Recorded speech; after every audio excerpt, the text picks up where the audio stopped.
오늘은 전통과 혁신 사이에서라는 제목으로 하나님의 말씀 나누려고 합니다.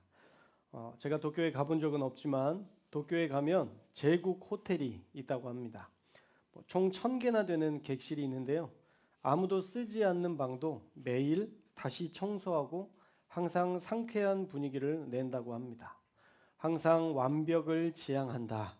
그렇게 그들이 만든 전통을 실제로 매일 구현해 내고 있는 것입니다. 또 외국 귀빈 접대 업무도 1890년도에부터 영빈관으로서의 역할을 해왔는데요. 그들만의 프로토콜이 있다고 합니다. 귀빈 접대에 있어서 정식 호칭, 국기 취급법 등등 세세한 규정을 호텔 내에서 통일하고 영접, 전송을 비롯해서 실제 다양한 준비를 전담하고 있다고 합니다. 그리고 여기저기 거울이 많이 비치되어 있는데요. 이 고객을 응대하면서 화를 내거나 자칫 일에 집중하다 보면 놓치기 쉬운 미소를 찾는 호텔의 비법이라고 합니다. 어디서든 거울을 보면서 고객을 향해 미소를 잃지 않으려는 그런 노력인 것이죠. 그리고 손님의 동선이나 취향까지 주의 깊게 판단해서 바텐더가 손님이 놓는 술잔의 자리까지 기억해서 고객이 먹기 편한 곳에 주문한 술잔을 놓아주기도 한다고 합니다. 그만큼 세심하게 기억하고 고객을 신경 쓰고 있는 것이죠. 그렇게 제국 호텔이 134년의 명맥을 이어갔는데요. 이 많은 일들을 하고 있지만 그 중에서도 그들이 가지고 있는 슬로건이 가장 마음에 듭니다. 그 슬로건은 무엇이냐면 전통은 혁신과 함께 존재한다입니다. 전통은 혁신과 함께 존재한다. 물론 전제가 있는데 바꿔서는 안 되는 것과 바꾸지 않으면 안 되는 것의 구분을 명료하게 한다고 합니다. 바꿔서는 안 되는 것과 바꾸지 않으면 안 되는 것.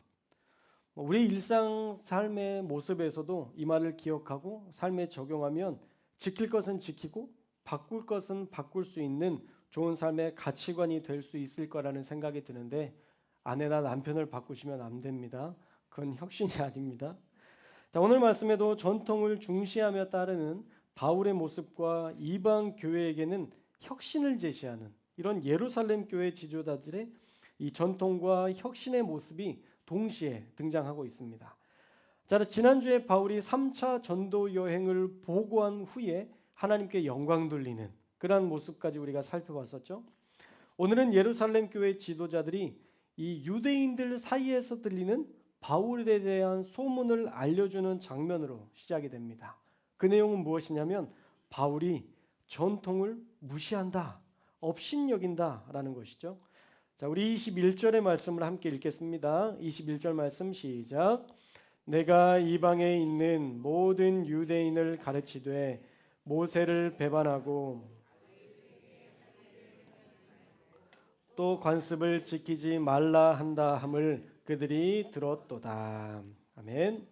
자, 이방에 있는 유대인은 이방 땅에 속해 있는 이방 나라에 살고 있는 유대인을 말하는데 예루살렘 외에서 다른 곳에 있는 유대인들에게 바울이 이렇게 가르쳤다는 거죠.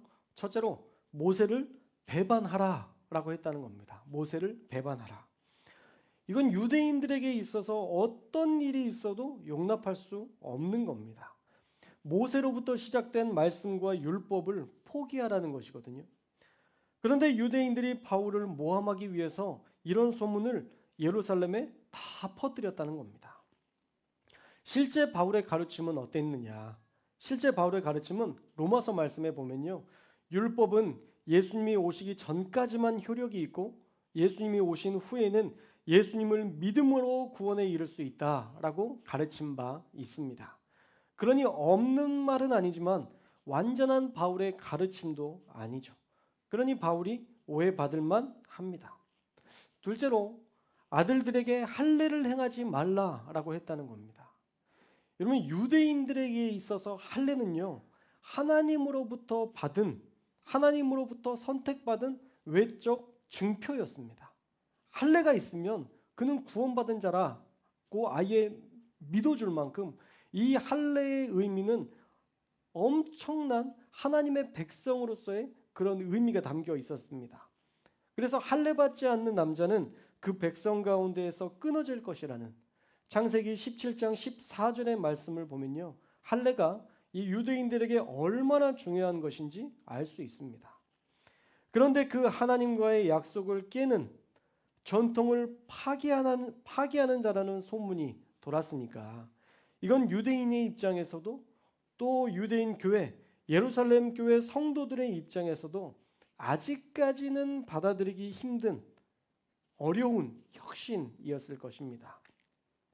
물론 바울이 말하는 것에 대한 오해가 또 있는데 갈라디아서 2장에 보면 육신의 할례가 아니라 마음의 할례, 하나님의 편은 몸이 아니라 마음에 받아야 한다라고 주장했었습니다.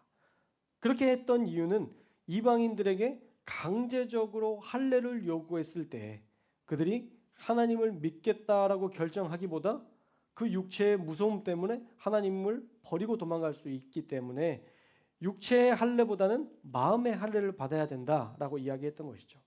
그리고 이 일에 대해서는 예루살렘 교회 회의에서 이미 확정된 바 있습니다. 이것도 오해의 소지가 있는 것이죠. 또 셋째로 관습을 지키지 말라고 했다는데 관습은 실생활에서 하나하나를 규정하는 유대인의 전통 풍습을 말하는 것인데 유대인 문화를 포기하라니 이건 유대인으로서의 정체성을 포기하라는 것입니다. 그러니 이 역시도 받아들이기 어려운 것이지만 바울의 가르침은 예수님을 믿기만 하면 우리가 모든 것에서 자유로울 수 있다는 것과 율법에 얽매여서 예수님께 나오지 못하는 것을 혁신하기 위함이었습니다. 그런데 이런 소문 때문에 바울이 난처하게 되었으니 지금 예루살렘 지도자들은 22절 말씀에서 당신들이 예루살렘에 온 것을 그들은 유대인들과 또 수만 명의 새로운 유대인 신자들을 이야기하는 것인데 이 유대인과 유대인 신자들이 다 들었으니 우리의 제안대로 해 주십시오 라고 요청하는 것이죠. 그 제안이 23절과 24절에 나오는데 우리 23절과 24절 말씀을 함께 읽겠습니다. 23절과 24절 시작. 우리가 말하는 이대로 하라. 서원한 네 사람이 우리에게 있으니 그들을 데리고 함께 결례를 행하고 그들을 위하여 비용을 내어 머리를 깎게 하라. 그러면 모든 사람이 그대에 대하여 들은 것이 사실이 아니고 그대도 율법을 지켜 행하는 줄로 알 것이라. 아멘. 자, 23절의 서원은요, 나실인 서약을 말하는 겁니다. 이 나실인 서원은 자기가 작정한 서원 기간이 만료되면 마지막 7일 동안은 이 성전에 거하면서 결례, 부정을 제거하고 정결케 하는 의식을 행하면서 제8일째는 머리를 깎는 것으로 끝이 났습니다.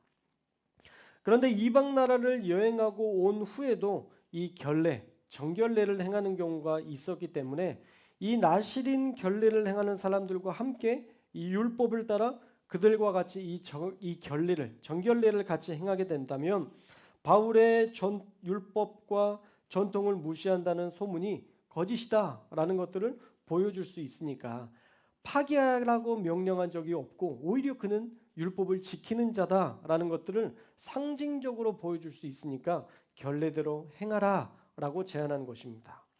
더불어서 4명의 나실인에 대해서 그들의 정결례 비용도 지불하게 된다면 이 나실인을 돕는 경건한 유대인의 모습을 보여줄 수 있겠다라는 생각이 들어서 그렇게 제안했던 것이죠. 물론 그 비용도 사실 만만치는 않았습니다. 결례를 행할 때는 1년 된 흠없는 수양 하나를 드려야 했습니다. 나실인 4명 그리고 자기까지 포함하면 총 5명의 수양의 비용을 지불해야 됐던 거예요. 한 마리에 50만 원만 따져도 얼마예요? 250이죠. 100만 원이면요? 500만 원.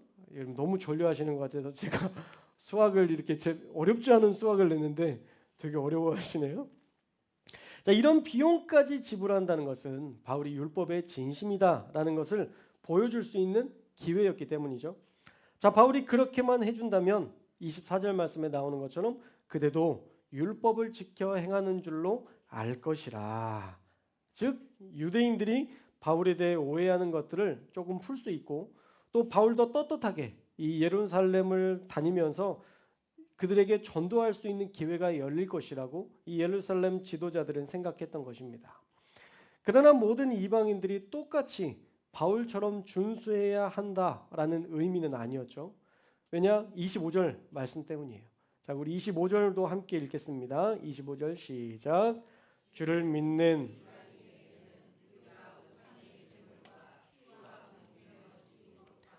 음행을 피할 것을 결의하고 편지하였느니라 하니. 아멘. 자, 율법 중에 이방 교회가 지켜야 할 것은 편지로 요구했던 것처럼 네 가지뿐이라는 거예요. 우상의 제물을 먹지 말고, 핏째 먹지 말고, 목매어 죽인 것을 가까이 하지 말며, 음행을 피할 것. 이 네 가지만 지키면 된다는 것이죠. 그 외의 것들은 문화 자체를 바꾸지 않으면 할 수 없는 것들이니까 이방 교회에게는 너그럽게 양해해 줬던 일이 이미 사도행전 15장에서 예루살렘 회의를 통해서 결의된 바 있습니다. 그러니 예루살렘 교회 지도자들이 요구하는 것은 바울은 지금 이 유대인들의 공동체 속에 있으니까 유대인들뿐만 아니라 또 새롭게 믿는 이 유대교 신자들, 교회로 들어온 신자들의 믿음이 흔들리지 않게 하기 위해서 당신은 율법을 준수하는, 전통을 지키는 모습을 보여달라고 부탁한 것이고요. 더불어 이전에 약속한 대로 이방 교회에게는 이런 일들을 요구하지 않겠다라고 말하는 예루살렘 교회 지도자들의 혁신적인 모습들을 우리가 볼 수 있습니다. 바울에게는 전통을 요구했지만 이방인 교회에게는 혁신을 보여주는 예루살렘 교회 지도자들의 모습을 우리가 살펴볼 수 있습니다. 그래서 그들의 제안대로요, 바울은 순종합니다. 자, 26절의 말씀도 읽겠습니다. 26절 시작. 바울이 이 사람들을 데리고 이튿날 그들과 함께 결례를 행하고 성전에 들어가서 각 사람을 위하여 제사 드릴 때까지의 결례 기간이 만기된 것을 신고하니라. 아멘. 자, 이 일은 성전에서 한 일이라고 말씀하고 있죠. 유대교의 성전에서 했던 일입니다. 유대인들의 율법대로 바울은 4명의 나실인과 함께 결례를 행했고, 또 그 비용을 지불했을 뿐만 아니라 제사장에게 결례의 종료일을 구하는 의식까지 함께 하여 율법을 지키는 자라는 것을 다 보여주고 신고까지 마쳤습니다. 자, 사실 다르게 보면요, 이런 생각을 할 수도 있습니다. 예수님을 믿으면 되지, 뭐 유대인들에게 그렇게 꼭 보여주기식으로 해야 되느냐. 어떤 사람은 율법을 준수하는 것에 이제 우리가 자유해도 되지 않느냐라고 말하는 사람들도 있었을 것입니다. 그래서 율법 준수에 대해서 반대하는 입장에 서 있는 사람들도 있었을 거예요. 그런데 바울이 이렇게까지 했던 이유는요, 다 유대인들 때문입니다. 유대인들에게 반감을 사지 않고 그들에게 복음을 전하기 위해서 자신의 가치관과 이방인들에게 가르쳤던 모든 것들을 내려놓고 유대인들에게 복음을 전하기 위해서 유대인들의 자리에 들어가는 것. 어쩌면 이것은 유대인들에 대한 깊은 애정을 가진 행동이다라고 잭슨이라는 신학자는 이야기합니다. 바울이 전통을 지킨 이유, 유대인들도 복음을 받아들여야 하는 전도 대상자였기 때문입니다. 바울은요, 전도를 위해 전통을 지켰고, 예루살렘 교회는 이방인 교회를 전도할 수 있게 하기 위해 율법 중에 꼭 지켜야 할 4가지만 지키게 함으로 혁신을 이루며 이 전통과 혁신 사이에 미묘한 경계를 하나님의 뜻 안에서 아름답게 이루는 모습을 보여주었습니다. 할렐루야. 무조건 말씀만, 무조건 우리가 해왔던 그것만 지키는 것이 아니라 해야 될 것들은 하고 바꿔야 될 것들은 바꾸는 그러한 모습을 보여주었다는 것이죠. 자, 그렇다면 오늘 말씀을 통해 지금을 사는 우리 교회가 전통과 혁신 사이에서 무엇을 지키고 무엇을 개혁하며 살아야 할까요? 첫째로 하나님의 말씀은 교회의 전통대로 그대로 지켜야 할 줄로 믿습니다. 아멘. 성경에 기록된 말씀은요, 우리가 바꿔서는 안 됩니다.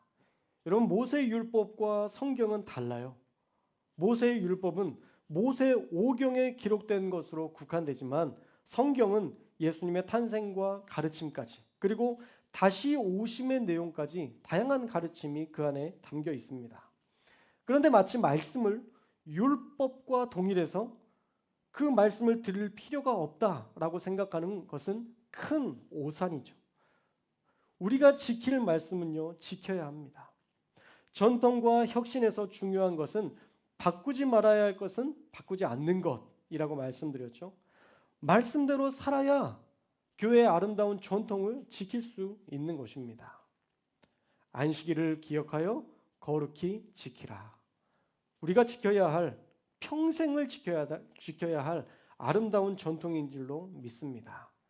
하나님의 것을 도둑질하지 말고 11조와 봉헌문을 드리라.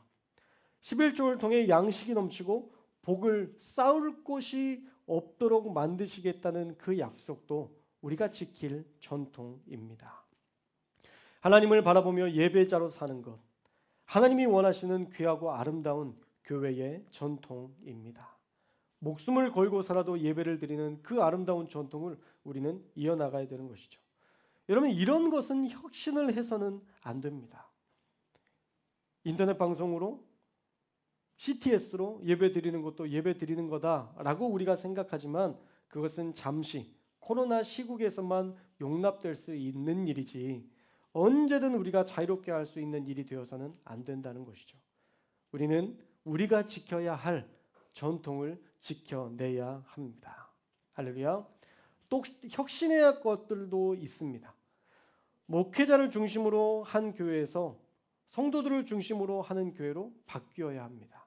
교회는요, 목회자 중심이 아니라 성도들을 중심으로 한 교회가 되어야 돼요. 여러분, 우리 교회만 봐도요, 우리 만약 가족이 빠지면 찬양팀은 처음부터 다시 시작해야 됩니다. 드럼, 베이스, 기타, 신디. 우리 아내가 금요일에는 또 사모님이 신디를 치거든요. 만약 저희 가족이 다 빠지면 처음부터 다시 시작해야 됩니다. 이런 구조는 바람직하지 않아요. 누가 빠져도 흔들리지 않는 구조가 되어야 되는데 그것은 목회자 중심이 아닌 교인들 중심으로 구성될 때 가능한 것입니다. 한시영 목사님 가족이 다 해먹네? 이렇게 생각하지 마시고 여러분들을 위해서 지금 우리가 배우는 거고요. 여러분들이 한다고만 하면 우리는 얼마든지 그 자리를 빠질 거예요. 할렐루야. 목사님 잘하시니까 계속하세요. 바람직한 교회 아니에요. 성도들이 하는 교회, 성도들이 움직이는 교회, 성도들이 기뻐서 사역하는 교회가 되어야 할 줄로 믿습니다. 또 하나는요, 새로운 젊은 목회자도 청빙해서 청년부와 교회학교 조직을 새롭게 할 필요도 있습니다. 저도 은퇴가 얼마 안 남아서 청년부를 이끌기에는 너무 늙었습니다. 우리 교회가 돈을 모아서 건축을 준비하는 것도 참 중요하지만 여러분, 사람이 없는데 건물이 무슨 소용입니까? 오히려 다음 세대를 전도하고 부흥시켜야 이제 건축에 대한 열망도 생기고 또 그 건축이 의미도 있는 것이죠. 그러니 담임 목사를 도울 젊은 부교육자에 대한 고민도 우리가 해봐야 합니다. 요즘 주변의 교회를 보니까 우리 지방의 내도 보니까 젊은 목회자가 오니까 부서가 부흥되고 또 새로운 활력이 넘치는 간증들을 많이 듣게 되는데 이것도 필요한 일이라는 생각이 들었습니다. 그렇다고 해서 우리 지금 함께하는 우리 전도사님들이 너무 나이가 많다, 목사님을 잘 안 도와준다 이런 의미는 전혀 없고요. 정말 힘을 다해서 저를 협력해주고 저를 도와주는 것을 제가 진심으로 감사해 하고 있고 진심으로 사랑하는 마음으로 함께 동역하고 있습니다. 그런데 젊은 사람들은 이 젊은 사람들대로 또 중장년은 중장년층대로 사역자가 사역해서 그 또래의 문화나 이해의 비중이 높아지면 사역이 더 활성화되지 않을까라는 생각이 들어서 우리 전도사님들은 나중에 또 이 그 또래 50대 또 60대 70대 그 사역자들을 통해서 사역할 수 있는 그런 계획들을 짜고 또 젊은 목회자가 있다면 그분들과 함께 아이들과 함께 뛰어놀고 또 사역하고 청년들과 함께 여기저기 놀러 다니는 게 힘들어요. 죄송하지만 한번 놀고 나면 아파요. 그래서 이런 귀한 것들을 감당할 수 있는 젊은 사역자가 오면 어떨까? 뭐 제가 무슨 계획이 있어서 얘기하는 건 아니고요. 앞으로도 우리가 그런 일들을 하면 좋겠다. 개혁과 혁신 사이에서 우리가 무엇을 혁신해야 되나? 제가 말씀을 준비하면서 이런 생각이 들어서 여러분들에게 나눕니다. 결론으로 말씀드리면요. 말씀은 전통을 지키는 차원에서 흔들려서는 안 되고요. 새로운 혁신적인 일들은 교회의 부흥을 위해서 바꿀 수 있어야 한다는 것입니다. 우리 교회가 전통과 혁신 사이에서 그 중간 중도를 잘 지켜서 우리 처음 앞에서 이야기했던 제국 호텔처럼 또 예루살렘 교회처럼 아름다운 전통과 혁신을 이뤄나가는 교회가 될 수 있기를 주님의 이름으로 축원합니다. 기도하겠습니다.